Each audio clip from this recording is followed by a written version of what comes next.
Mula sa mga pinakamakapangyarihang world leader at dignitary hanggang sa mga ordinaryong tao, lalo yung mga nasa laylayan ng lipunan. Lahat sila nasa Vatican para magpaalam kay Pope Francis. Nakatutok si Jonathan Andal.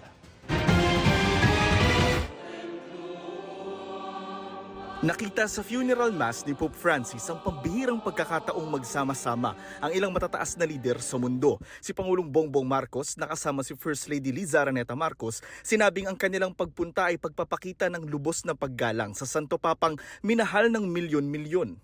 Sa seremonya, nakatagpo ni Pangulong Marcos si dating US President Joe Biden na isang Katoliko at si current President Donald Trump.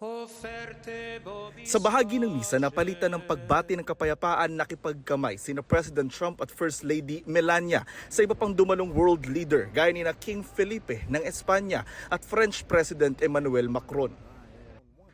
Bago ang papal funeral, nagpulong sina President Trump at Volodymyr Zelensky na leader ng Ukraine.